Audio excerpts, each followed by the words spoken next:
Selamat pagi, Assalamualaikum warahmatullahi wabarakatuh. Berjumpa kembali dengan Budi Rajo di Padepokan Budi Rajo. Kita mulai dengan ngopi dulu. Bismillahirrahmanirrahim.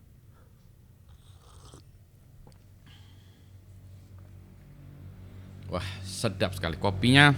Kebetulan dari Tuan Mr. Pujo. Ini dari Gambung, kopi Gambung. Gambung ya. Arabica Jungle Coffee ya. Kopi hutannya Mas Pujo. Ya, pagi-pagi minum kopi sambil menghayal. Karena topik yang mau kita bahas ini topik yang agak futuristik. Jual beli energi. Ini sebetulnya bukan topik ide saya ya. Ini ide colongan atau terinspirasi dari omongan Pak Buntoro. Nah, Pak Buntoro dari MAK ya. Mega Andalan Kalasan. Nah, Pak Buntoro nih nanti ya, ini saya udah ngomong sih Pak Buntoro, saya mau buat videonya. Jadi ini cerita jual beli energi. Kalau sekarang kan kita energi itu gimana ya, energi dihasilkan. Misalnya tadi kita bicara tentang listrik ya. Katanya Pulau Jawa ini surplus listrik. Tapi kalau kita lihat di daerah lain di luar Pulau Jawa lah ya, listrik masih banyak biarpet gitu. Ada daerah-daerah yang masih belum ada listriknya. Tadi di daerah ada yang biarpet. Itulah sebabnya kita susah buat data center di daerah ya, karena itu tadi salah satu kunci utamanya adalah listrik tuh satu. Dua, orang bicara listrik nih, electric car ya, electric vehicle, electric motor listrik dan seterusnya. Nah, energinya dari mana ya? Terus katanya lagi, Kalimantan ya, Kalimantan tuh lumbung energi. Gimana cara menjualnya?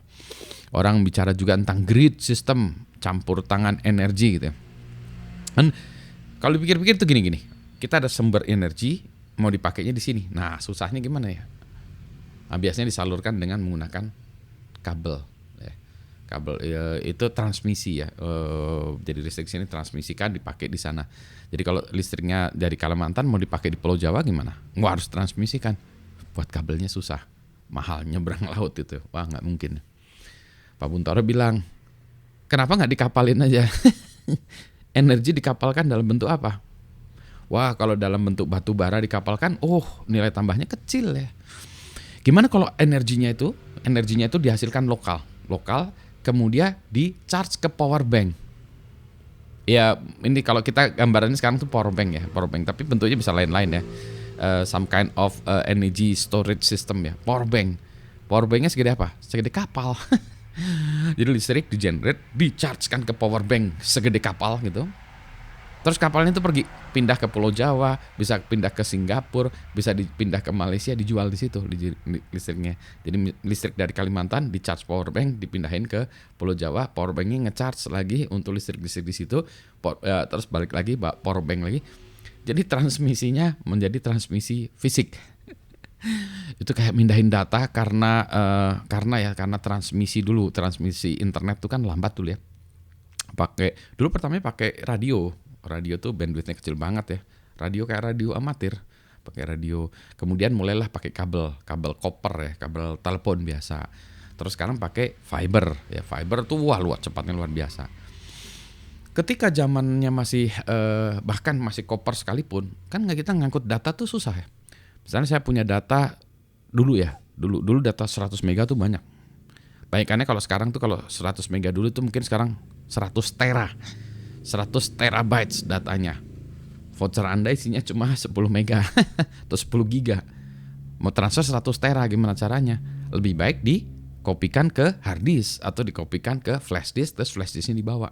Ya. Mau transfer 100 terabyte dari rumah ke kantor atau dari kantor ke rumah. Lebih baik dimasukkan di flash disk ya, atau hard disk gitu ya, hard disk. Kemudian kita gosenkan ya, atau Grab Express gitu ya, dikirim atau pokoknya secara fisik ditransfer. Jadi data pun bisa ditransfer secara fisik, dan dulu kami melakukannya. Itu namanya sneakernet karena yang nganternya itu pakai sepatu basket, itu namanya sneakernet. Jadi dulu saya membuat bulletin board di kampus di Winnipeg, Kanada, kayak gitu. Saya kumpulin newsgroupnya atau email-emailnya tuh di kampus ya, pakai sistem program yang saya buat sendiri, nge-batch masukin ke disket. Disketnya saya bawa pulang, saya masukin sistem bulletin board saya ekstrak, masuk ke bulletin board, dibaca oleh penduduk lokal jawab lokal kota ya maksudnya, terus jawab gitu. Terus itu nanti disket saya bawa ke kampus, saya taruh lagi. Jadi itu yang bawa tuh ke saya pulang balik lewat ke kampus. Sehingga waktu itu ada banyak penduduk kota Winnipeg yang bisa mengakses sistem Usenet News, yang mana waktu itu internet hanya boleh digunakan oleh lingkungan pendidikan dan penelitian. Jadi orang belum boleh, internet dulu belum boleh dibuka untuk publik ya. Tapi poinnya apa? Poinnya adalah data ditransfer lewat jalan kaki ya, atau lewat paket alat fisik. Nah ini energi yang sama. Jadi energi ditransferkan lewat fisik ya dalam bentuk itu. Atau bayangannya paling gampang gini ya, kalau sekarang dengan teknologi sekarang, jadi energinya itu dikonversi jadi listrik, dikonversikan, diisikan ke aki ya, batu baterai aki gitu ya. Akinya yang dibawa ke lewat kapal, terus taruh di sini ya, aki-akinya ditaruh itu, baterai itu aki ya, taruh di sini. Kalau di Sunda aki itu kakek-kakek, aki-aki itu kakek-kakek. Akinya dibawa itu, yang kosong charge-nya dibawa ke sana lagi ya. Jadi lewat kapal gitu ya, itu adalah energi di-charge-kan ya. Kalau lewat aki masih kurang, di-charge-kan lewat nikel. Ini kayaknya mungkin diincar sama Elon Musk ya.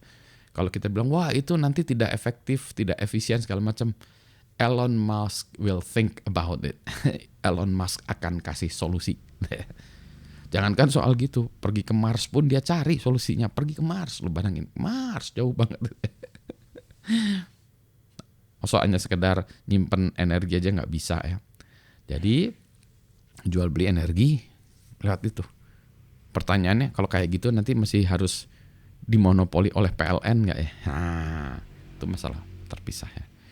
Tapi balik lagi ya, jual beli energi lewat power bank segede kapal. Nah, itu dia. Selamat pagi, assalamualaikum warahmatullahi wabarakatuh.